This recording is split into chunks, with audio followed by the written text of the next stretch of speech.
All right, so starting off on the Thursday night game, you got the Bills at the Rams, right? Okay. So the Bills are, I believe, favored by 2.5. Yep, they are. Over-under is 52.5, in case you're wondering. We'll talk about bets in the third segment, but we're split on this one, so a great way to start Yeah, the start with the predictions split. is one we're split on. See, personally, I like the Rams, and we kind of both are picking opposite sides, but for the same reason, because we think it could have different outcomes. So I think because the Rams, they're hoisting their banner, they're doing a whole ceremony, I think they're going to be really amped up to play in that atmosphere. I think SoFi is going to be rocking. And so I think for that reason, I think the Rams have a slight edge. Plus, it's not, yes, they could have a Super Bowl hangover, but they've brought in so many new pieces that are going to be hungry to show out. I don't think it affects them as much as normal teams. I will take the Rams. Look, And you take it away. I'm just saying, I think the banner raising, the ring ceremony, everything that's going to go on that night, or I guess tonight, it's going to be, what it's going to do is make them complacent, maybe a little bit lazy, I feel like, to start the game. They starting off on such a high moment with hoisting the banner, and then guess what? It comes to real football, and guess who else is hungry? Josh Allen and the Bills. Yeah. This is a team that has been right there for the past 2 seasons now. And this is finally looking like their year. They're the favorites. They have a lot to prove. They're on the road. They're in the biggest stadium, I'd say, in the NFL now, right? SoFi is kind of the staple stadium of the league. Definitely up there, yeah. The Bills are walking in there. They're hungry. They remember watching KC on the field celebrate against them again for a second time last year. They're coming out with a vengeance. I like Bills. I don't think you're crazy, but I'm just going to go with my hunch with the Rams. That got me into some trouble last year, though, so we'll see. All right, so going to Sunday now.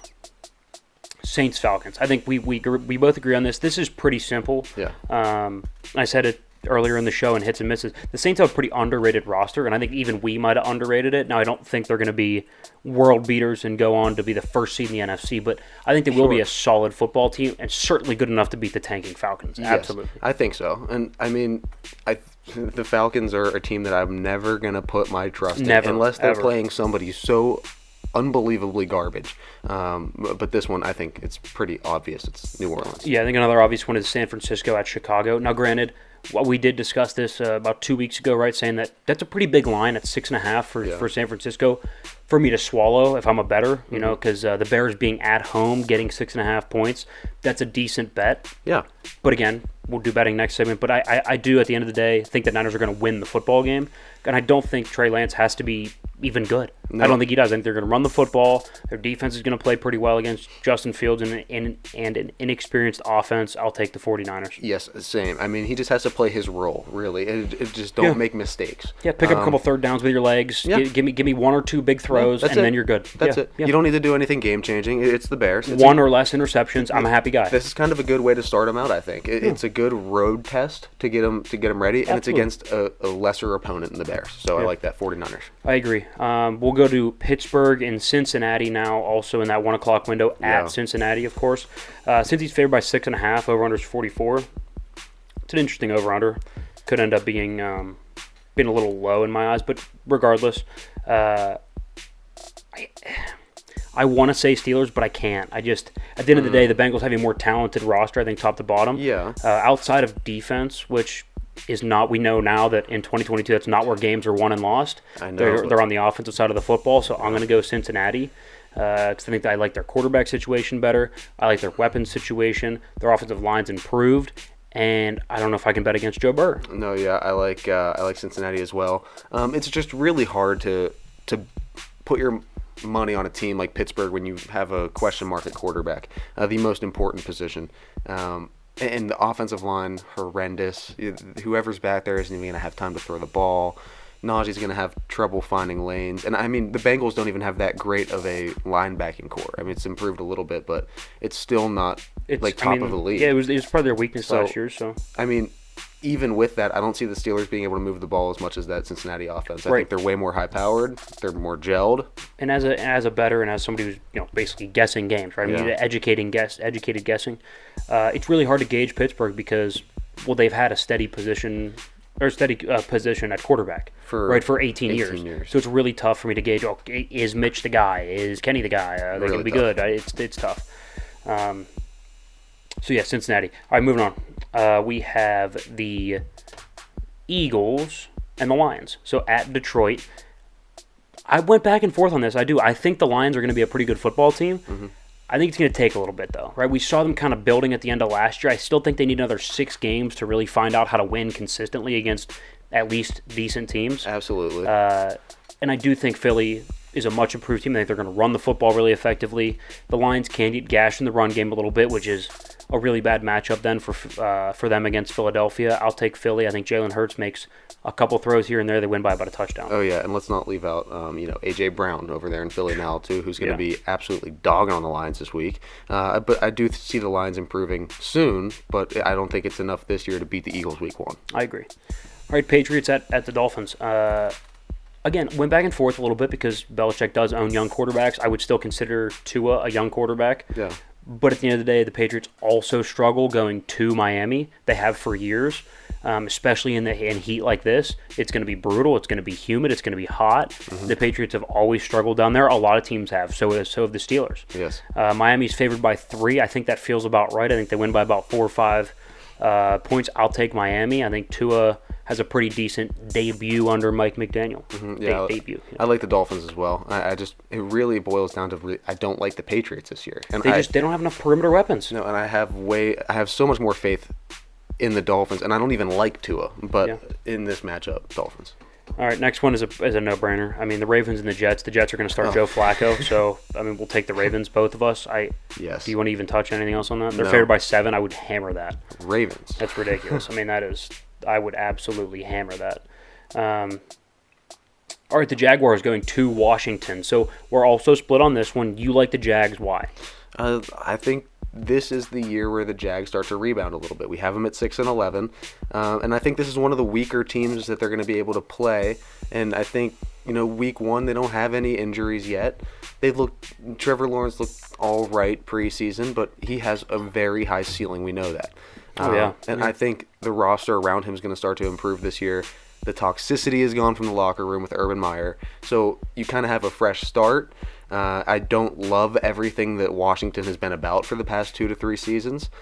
Sure, Wentz is fine, but can we see some proof first? I like Jacksonville a little bit more than I like Washington. I don't love either of the two, but I'm taking the Jags. That's fair. I think I'm going to go with Washington just because of the continuity in the coaching staff. I think having a lot of turnover in the coaching staff, getting Doug Peterson, I think it might take a couple weeks. I'm with you. I think the Jaguars take a step forward, and that overall it's a good move for Doug Peterson to be there, and it's going to be Trevor Lawrence breakout year, yada, yada, all that. I just think it's going to take a couple weeks. So week 1, continuity, more veteran quarterback going into a more stable system. I'll probably take Washington. No, barely more stable, but a little more stable. Well, I'll take Washington. We'll see.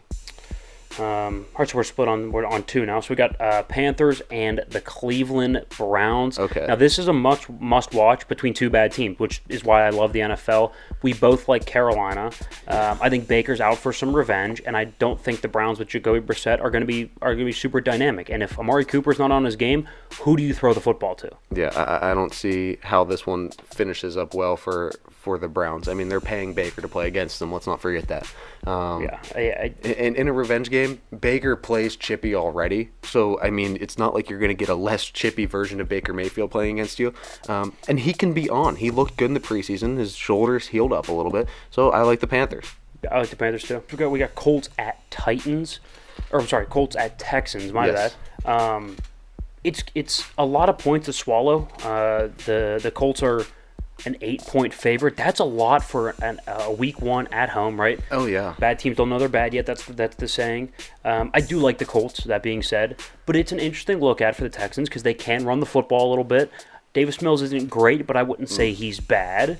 I do think the Colts win by about a touchdown. Still under the 8-point spread, though, so it's at least worth a look. But no, I'll take the Colts on this one. I mean, when you have a running game like Indianapolis does, you have an offensive line like Indianapolis does, and now you add an experienced veteran quarterback of Matt Ryan, look, their weapons are definitely lacking a little bit. Receiving-wise, not great. They're thin. But you have a great backfield with Jonathan Taylor. You have a great offensive line. So that alone is going to be able to buy you time in the passing game, allow those less talented receivers to get open.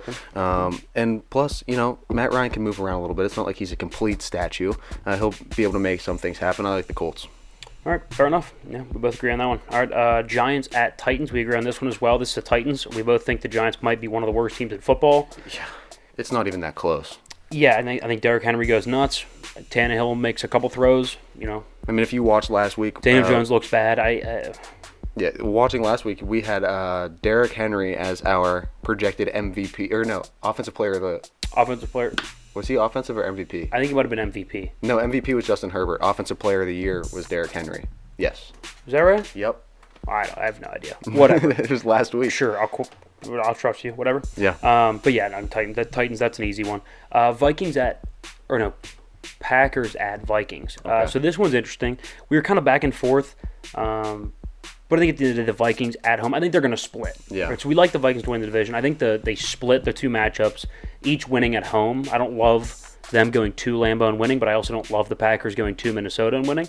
Yes. Now, it is tough, first-year coach, so we'll see how it goes, how they gel. But also, first time with Aaron with a lot of new receivers. So really I think they're no both going to be a clear-cut little number handicap. one. Yeah. Right. So I think the Vikings is kind of, is it a weird, I don't want to say clear choice, but it kind of is for me. I mean, this is definitely...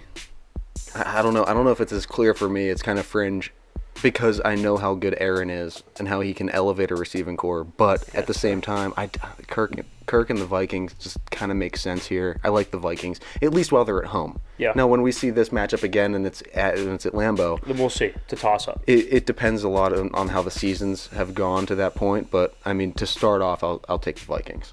All right, Chiefs at Cardinals next. So I think we both have the Chiefs here. At the end of the day, it's Mahomes, and Mahomes and Andy Reid don't lose in September. I think they've lost maybe one game in September. And the Cardinals, it's been a really noisy offseason, right? DeAndre Hopkins gets suspended, the whole contract thing. Kyler's calling plays. Yeah. So for me, I just think the Chiefs are a little, more controlled, calm, cool, collected. Yeah. They seem a little bit more prepared going into the season. I'll take the Chiefs. The line's interesting at 4.5. We'll get into that later. Yeah, I'll take Chiefs as well. I mean, I don't see this being a game where the Cardinals shock the world and beat the Chiefs week one. It's just not a storyline I can get behind, especially when you have Patrick Mahomes and Andy Reid early on, like you said. Yeah. I think one or two losses is all they have in the month of September. So, I mean, you can't bet against the Chiefs there. So. I agree. All right, Raiders at the LA Chargers. We have the Chargers going pretty deep in the playoffs. We have them winning the division.